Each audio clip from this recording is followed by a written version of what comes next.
Trump is not a perfect person. I did not vote for a perfect person. You did not vote when you voted for Joe Biden. I truly believe, though, that Trump has the best interests of Americans at heart.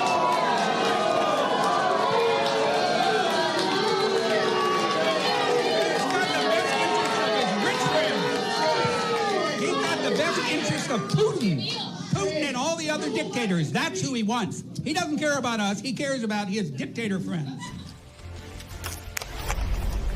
Hey there again, everyone. It is 5 o'clock on the East Coast. I'm Stephanie Ruhle in for Nicole Wallace on this Labor Day.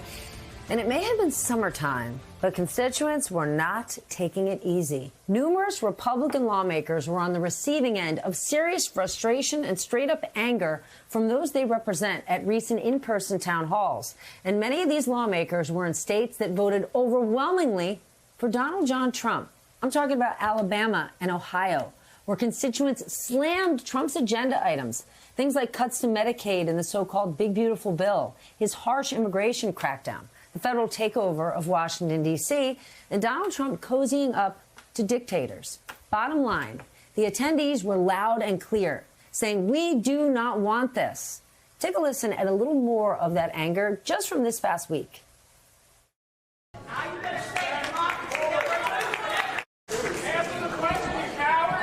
Trump is doing a great job of securing our border.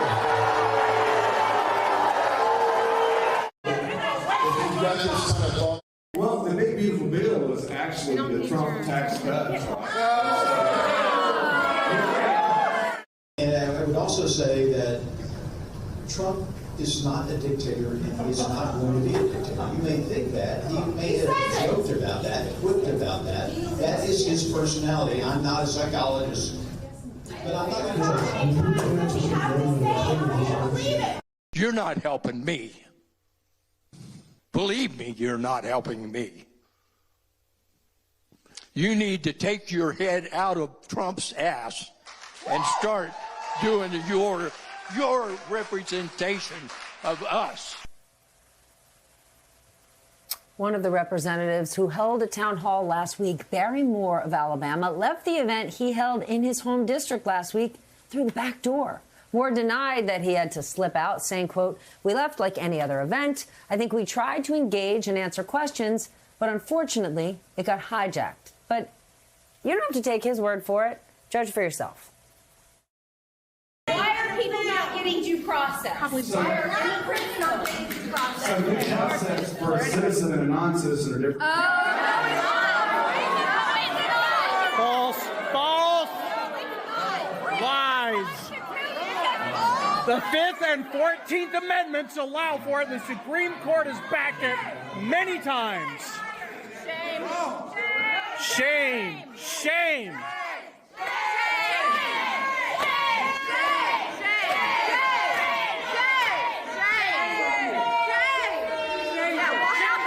Bye, Felicia.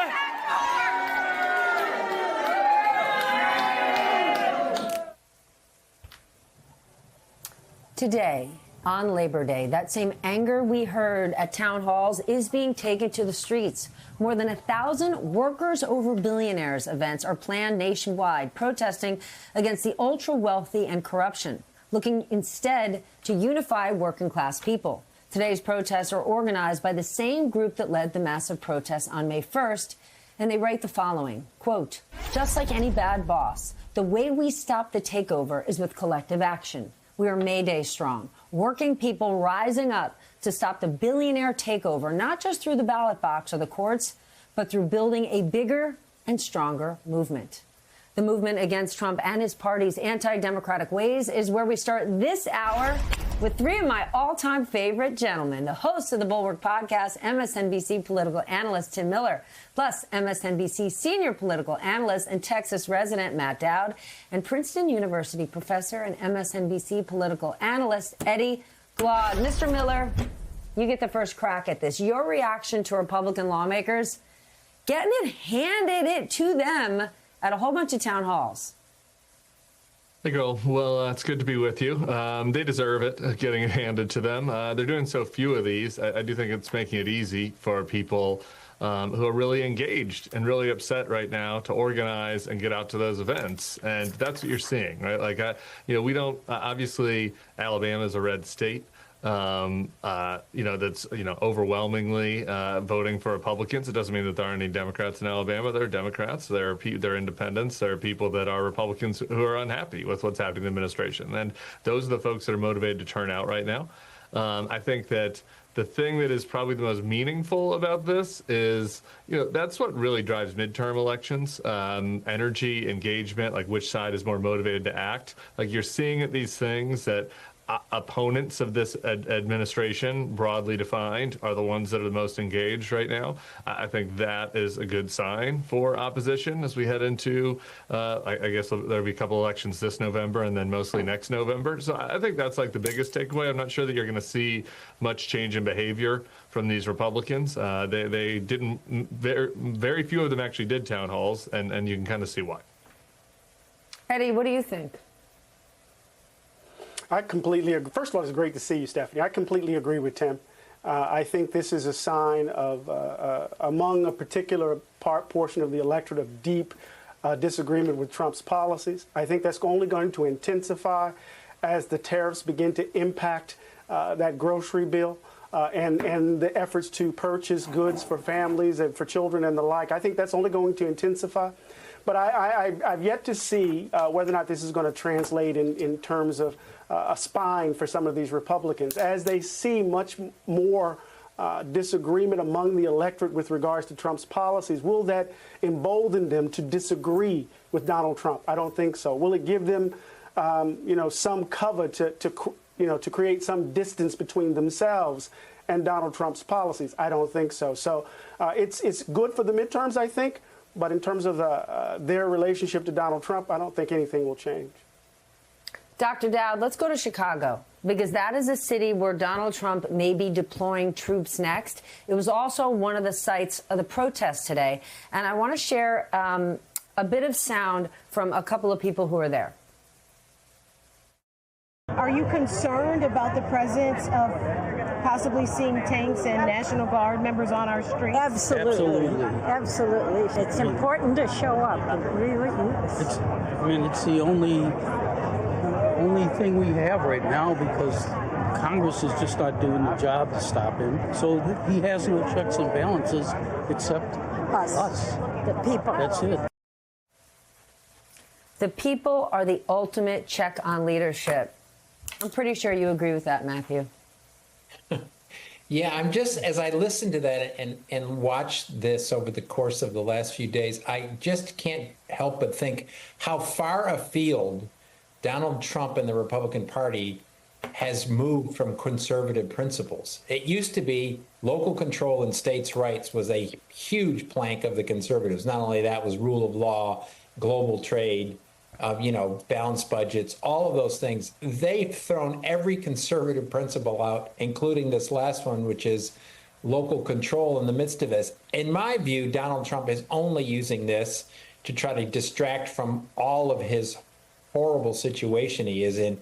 Not only if you just take the Epstein situation with still so many unanswered questions, he's underwater on every major issue in the country right now. He's underwater on the economy. He's underwater on inflation. He's underwater on immigration. He's underwater on health care. He's underwater on education, which is why his approval numbers are lower today than they were in 2018 when the Republican Party was defeated across the country. And we saw some of this energy in advance of that today that we saw then that we see today in this.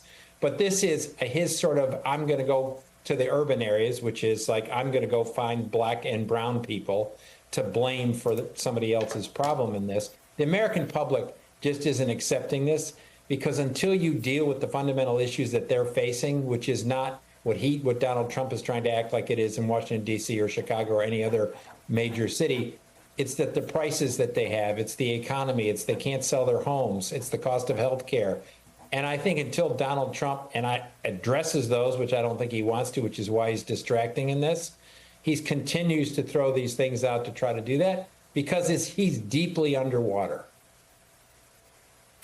Tim, Iowa is certainly the reddest of red states, but now we've learned in the last couple of days that Iowa Senator Joni Ernst, obviously Republican, is not going to seek re-election. We do not know why, but I think we all remember that town hall that she held in May when she responded to questions about Medicaid cuts, saying everyone will die.